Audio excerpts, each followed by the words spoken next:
राहुल गांधी जी ने देश को एक नया नैरेटिव दिया है जिसमें राजनीतिक पुट, राजनीतिक विचार, राजनीतिक दल की विचारधारा, वोट बैंक की पॉलिटिक्स जीरो है। उन्होंने देश के युवाओं के भविष्य को लेकर देश में आम जन से ये आह्वान किया है कि क्यों न हम सब मिलकर हमारे एजुकेशन सिस्टम को सुरक्षित रखें।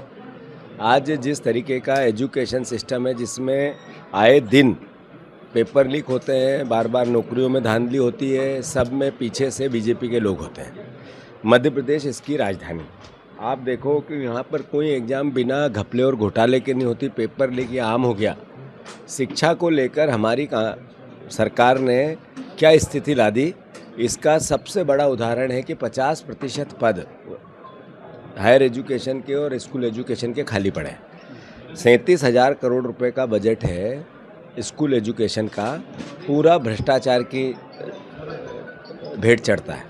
आज मध्य प्रदेश में कांग्रेस पार्टी ने युवक कांग्रेस और NSUI के तत्वाधान में, उनके आयोजन में हम सब परिवार के लोग एकत्रित हुए, युवा साथी एकत्रित हुए। यश घंगोरिया जी और हमारे आशुतोष चोकसे जी, NSUI यूथ कांग्रेस ने ये साइक्लोथॉन का आयोजन किया और कांग्रेस पार्टी के हम सब परिवार के लोग इसमें अपनी सहभागिता दे रहे हैं। उद्देश्य क्या है?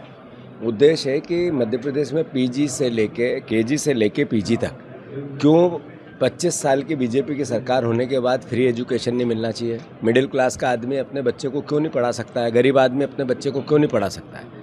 जो राहुल गांधी जी ने चार्टर की बात की, ईयरली चार्टर, ये क्या है? ये मैसेज है कि एग्ज़ाम्स की धांधलियों को रोका जाए, परीक्षाओं की अनियमितताओं को रोका जाए, पेपर लीक को रोका जाए।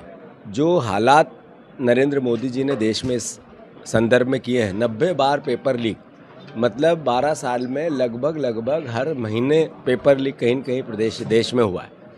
ऐसे ही 50 से ज़्यादा एग्ज़ाम्स में धांधली। मध्य प्रदेश, जैसा मैंने कहा, राजधानी है इसकी। हमारा मंत्रिमंडल केवल लूट कैसे हो, सामूहिक लूट, उसके लिए अपनी मीटिंगें करता है, मंत्रिमंडल की मीटिंगें करता है। आप देखोगे, मैंने अभी देवास में भी कहा था, भ्रष्टाचार का आलम इतना अद्भुत और अकल्पनीय है कि एक भी मंत्री ईमानदार नहीं है। जब हम बार बार ये कहते हैं तो कोई मंत्री इस पर रिएक्शन नहीं देता है। अगर मंत्री रिएक्शन दे तो हम उससे बात करें। मैं फिर से उनको चुनौती देता हूँ, जैसा मध्य प्रदेश वासियों, आप सबको, हम सबको इस बात को देखना पड़ेगा कि इस करप्शन को कैसे रोकें। 25 साल से बीजेपी को आपने राज दे दिया, लगातार वो लूट में लग गए, अब अराजकता आ गई। उनको लगता है हम ही जीतेंगे, कोई जांच करने वाला नहीं, पर उनकी भूल है। इस बार 28 में कांग्रेस के कार्यकर्ता जान लगा देंगे, खून की अंतिम बूंद न्यौछावर कर देंगे, कांग्रेस की सरकार बनाएंगे, मध्य प्रदेश के किसानों की, युवाओं की, परिवारजनों की सरकार बनाएंगे। तब हम इन भ्रष्टाचारियों को जेल भेजेंगे, एक को नहीं छोड़ेंगे।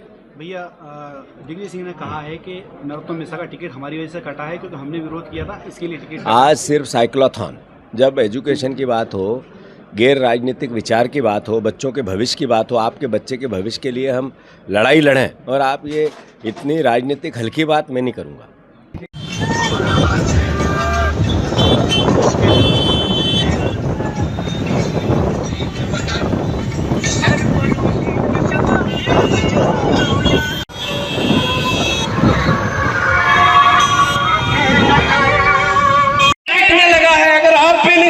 तो फिर देश कैसे बचाए? बताओ हमें, आप बताओ। लोकतंत्र के चौथे पहरियों, इतना ही अनुरोध है, इस भरी गर्मी में कोई चुनाव नहीं है। आज हम इस भाषण को चुनाव के लिए हमें जिता दो और तू किसी को हरा दो के लिए नहीं आए।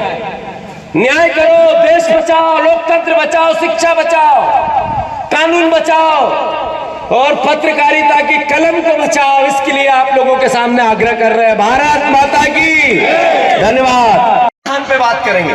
समाधान क्या है? समाधान है कि आप पेपर का ईयरली स्ट्रक्चर बनाओ और नियम से, जैसे कानून होता है वैसे एग्जाम्स होनी चाहिए। इस पर सरकार प्रतिबद्धता से सामने आए। दूसरा, जिन लोगों ने घपले और घोटाले किए, भारतीय जनता पार्टी के राज में जिनने व्यापम किया था, वो आज सब सरकारी पदों पे, सब बीजेपी के अलग अलग जगह के पायदानों पे बैठे हुए हैं। एक महीने के अंदर इस तरह के क्राइम करने वाले को फांसी क्यों नहीं होनी चाहिए, जिसके कारण 25 बच्चे जान दे दे, ये व्यवस्था देश में कैसे लागू हो, ये कांग्रेस पार्टी मांग करती है।